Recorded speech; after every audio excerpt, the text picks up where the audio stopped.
Hello, this is Coach John, and welcome back to part three of my video series on sourcing high quality local food. In the last video, I went over grocery store standards and produce at the local level and some things you want to keep in mind when you're purchasing produce. In this video, I'll be going over general animal husbandry as well as the feed that these animals are eating, things you want to keep in mind, things you want to ask about when you're buying some meat.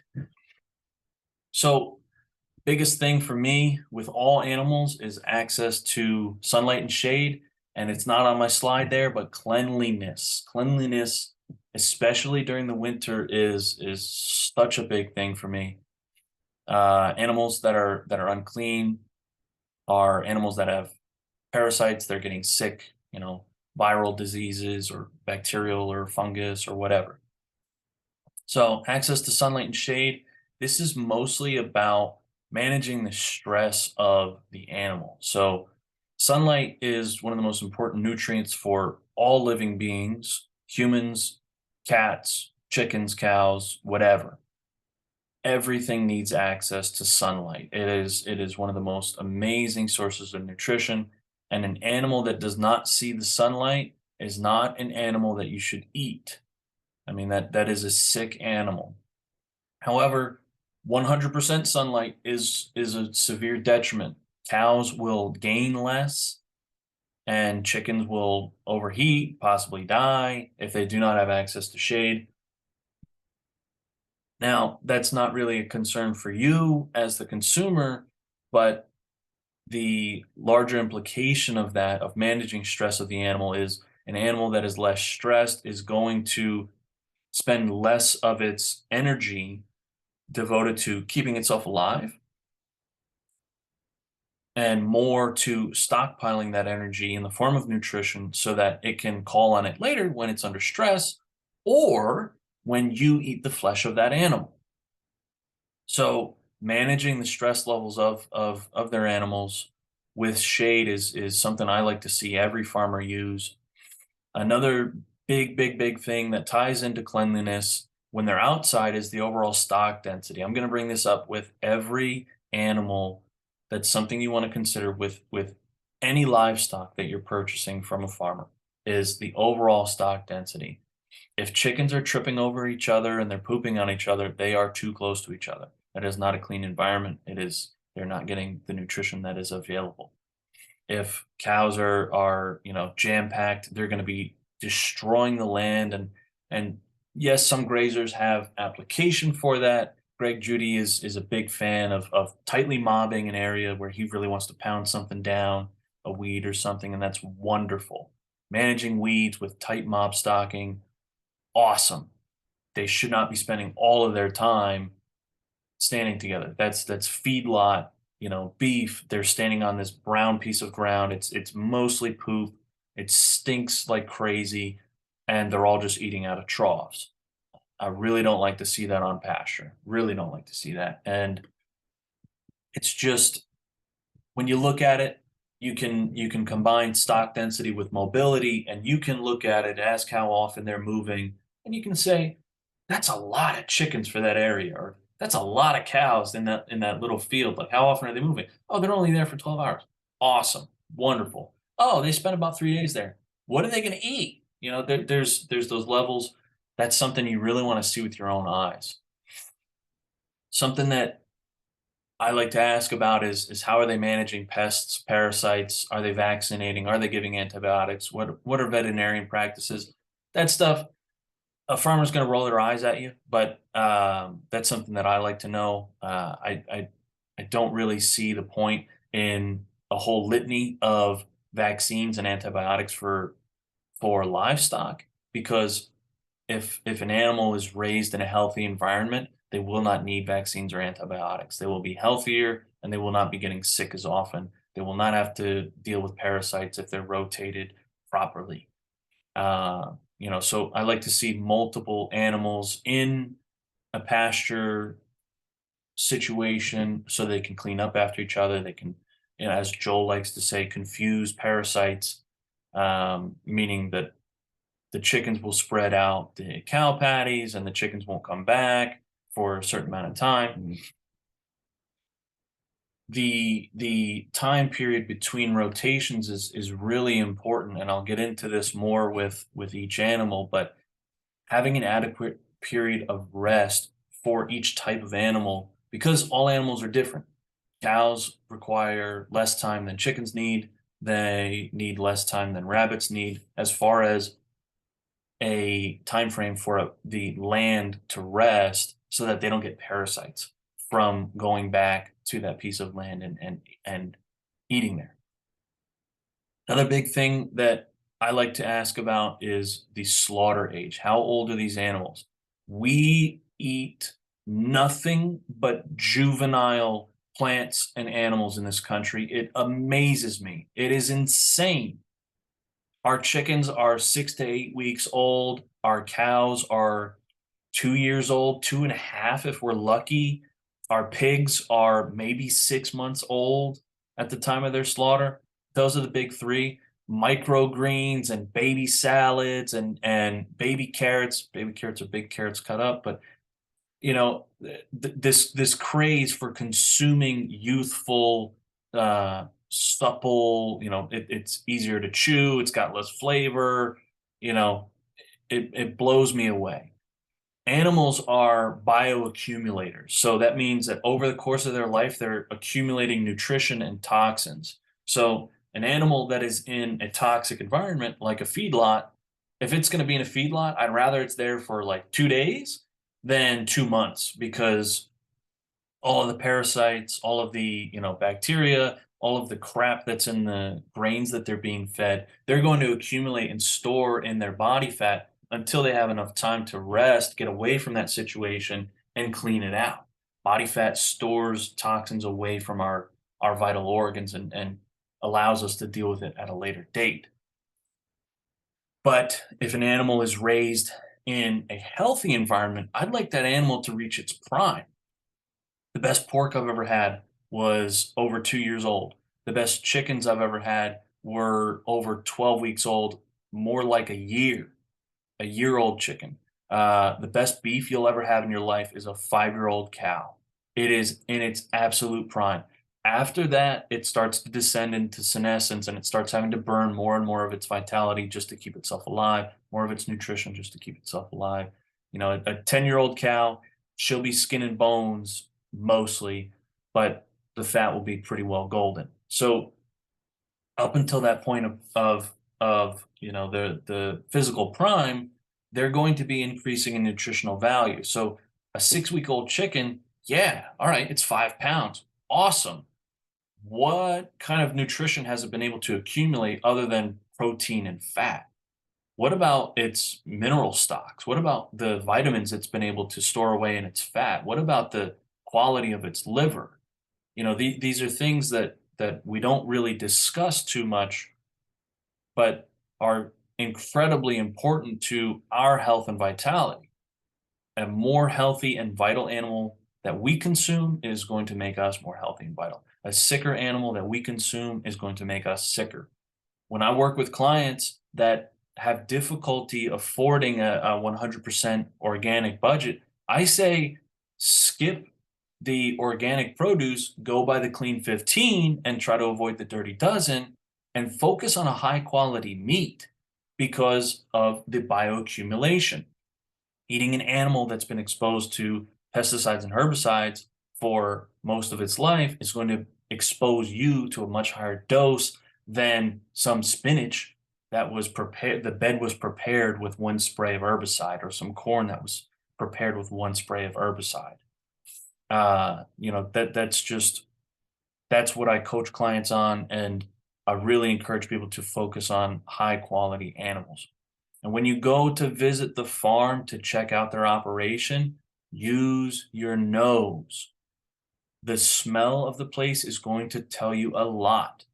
No farmer can hide the cleanliness with any amount of Febreze. It's impossible. You drive down Highway 78 in Pennsylvania and you smell all the dairies coming.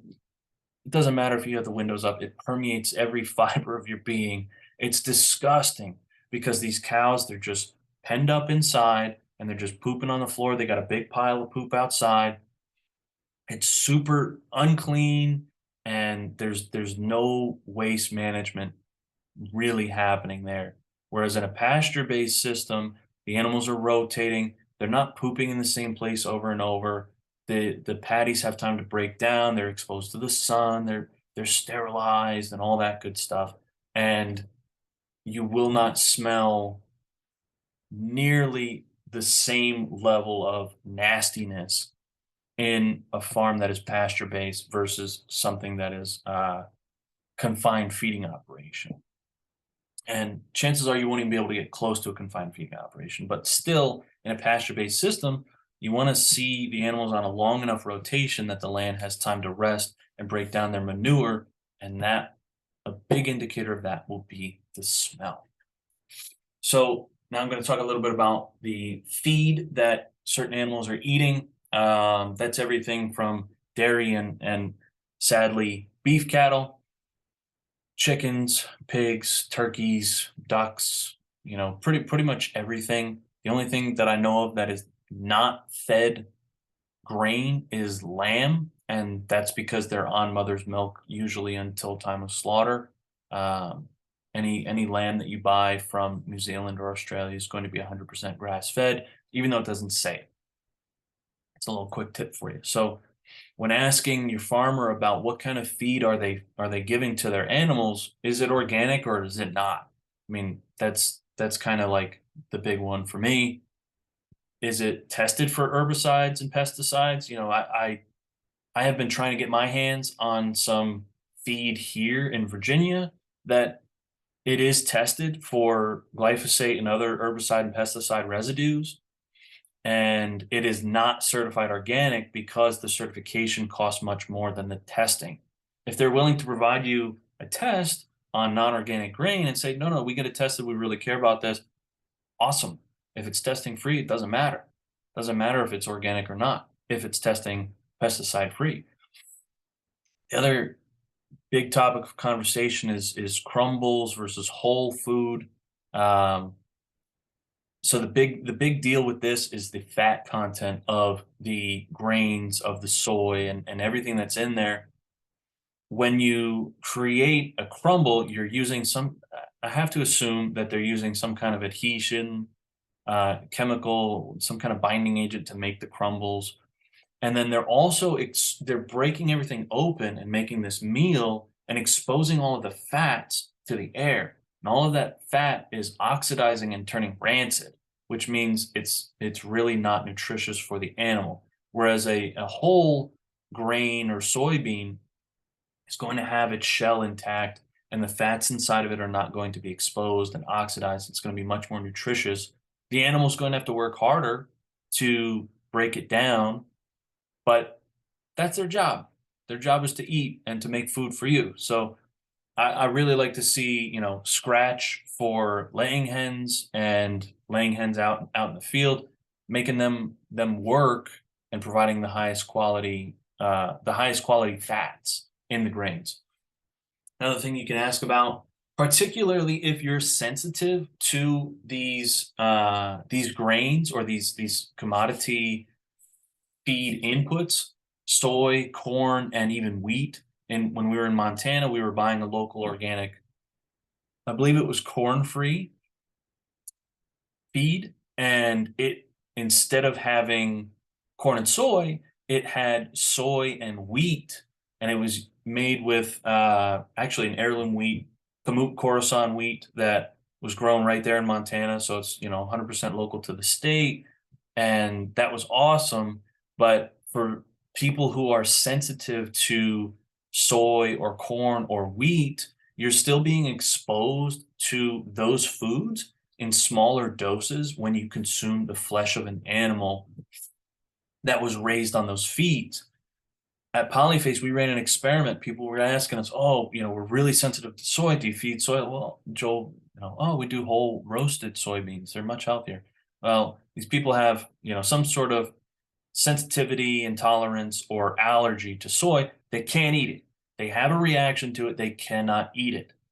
We raised a batch of soy-free. It sold out. People were not having reactions to it. I don't have science to back that up. I have anecdotes. Try it out for yourself. If you're sensitive to wheat, find a chicken that's not raised on wheat. If you're sensitive to soy, find chicken that's soy free. If you're sensitive to corn, find chicken that's corn free. The other side of that is the omega-3 feed. Some farmers like to feed a high omega diet for a higher omega content of the eggs that they're producing. That's typically done with things like flax. Flax is a high omega. Again, that comes back to flax meal versus whole flax seeds. The flax meal is going to be oxidized, and it's not really going to provide a a good omega-3. It's going to be rancid. And we can get into the soy and flax estrogen conversation in another video. I'm going to save that for then. Another thing that I've been seeing more recently is black soldier fly larva. What this is doing is it's creating another step between the animal that you're consuming and these commodity inputs. I'm not 100% certain on how the black soldier fly larva is grown, but they need to eat something, and I don't know what that is. That's a question for your farmer. But this stuff tends to be extremely expensive because of the extra step involved in growing the poultry. But it puts another step potentially between you and something that you're intolerant to. So if you can't find a soy and corn-free chicken, but you can find someone who's doing black soldier fly larva, you might find that you tolerate that chicken. It's just something to ask about. It's pretty rare. Um, Another consideration is, are they soaking and sprouting the grains and legumes that they're being fed? So what that does is it breaks down phytates and lectins in the grains, and it allows for a better absorption of the nutrients within the grains for you as well as the animals. You know, you should be soaking and sprouting your grains and legumes if you choose to consume them, as well as I really like to see it in animal feeds. I used to prepare my feed for my chickens the day before. I would add water to it, and then the next day I would feed it. And I really felt that that would help them gain and not be exposed to so much of the nutrient blockers. You know, so you're going to see less things like rickets and other diseases of nutritional deficiency. The last thing, this is really something that you're going to have to go and see with your own eyes. You can't just ask your farmer like, "Hey, how diverse is your pasture?" Um, they probably will either roll their eyes at you or stammer through an answer about, "Oh, it's pretty diverse." Um, there really needs to be a focus, in my opinion, on farms of building a diverse food source for whatever is eating there. That's legumes, grasses, and everything in between, broadleaves, even some shrubs. I've watched cows walk up to a hickory tree and just snap branches off because they wanted the leaves so bad. So every food source contributes a different nutrient to the animal that is eating it. That's the same for you. A human should focus on eating a broad variety of plants and animals to get a broad spectrum of nutrients and make sure they're getting their bases covered. The same thing goes for the animals. I love to see cows walk out into spring pasture. They skip the grass and they go, "Where's the dandelions?" I watched our dairy cow Bramble. I let her go into pasture, you know, last May, I think. The pasture was looking good, it was ready. She ignored this giant paddock that I had prepared for her out in the field. She walked through the gate, didn't even get the whole way through, and was just like, "Holy crap, it's dandelions, it's my favorite." And she stood there for like a couple minutes, and I'm pushing on her, like, Just go through the gate at least, just get in there." And she went crazy over dandelions. So they're not just eating grass, they're eating all sorts of things out in the field. So the more diverse, the more nutrition they're getting broadly. And the opposite of that really was illustrated for me when we tried to get Bramble out of the barn early on in the season, but the pasture wasn't ready. But we had a rye cover crop that was going to be turned under to break down and increase the nutrition in the field. We ended up planting winter squash there, but we had a rye cover crop so that we didn't lose water or anything like that. And we were like, hey, let's turn her loose on the rye. I set up this awesome paddock. I fenced her in, brought her out there, and on the ends of the field, there were these little strips of just regular grass. It was all kinds of grasses, clover and dandelions and everything. Everything was out here. And then in the middle, where we plant the vegetables, was rye. She went in, she cleaned out those strips on the end of the paddock that I put her in. She ate a little bit of the rye, and then she turns around and she looks at me, and she spent the next half hour yelling until I brought her some hay. Because she was like, I'm not going to eat only this. I need diversity. Bring me something, or I'm just going to scream at you. So I went back and I brought her hay.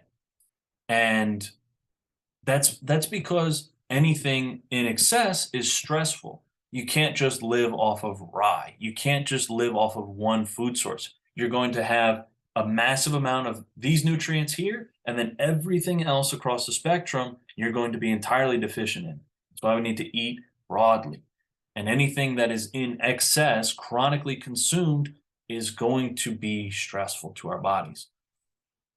Another thing that you can ask as far as the animals and what they're eating, what kind of hay, what's the hay source? Is the hay organic? Organic hay is pretty rare to have hay that's certified organic. I don't even know if there's actually a certification for it, but some farmers make a point to grow hay without NPK fertilizers, and they really try to do a good job on their hay to convey the best nutrition for winter feedings to their cows and their sheep and all that. The biggest things is the hay sprayed or is it not, and is it fertilized with organic fertilizers, or is it, just whatever salts? Any animal that is turned loose on silage, in my opinion, is not an animal worth eating. Silage, to my knowledge, is the leavings behind of a combine after a commodity crop, let's say corn. After it's harvested and combined and sent off to whatever processing facility to make your Doritos, the silage is left behind in the field, and it's the stalks and leaves of the corn plant, and cows will go out and eat it. They will. But that stuff is GMO, potentially sprayed with all sorts of chemical sprays, and they're not spending their time on a diverse, luscious pasture, accumulating, broad spectrum of nutrition. They're just eating the same thing. Anything that's turned loose on silage, that's a no-go for me. So that concludes part 3 to this video series. In the next video series, in the next video of the series, I'm going to start getting into individual animals, what I look for in them specifically, and everything that goes along with them. Thanks for watching. I'll see you there.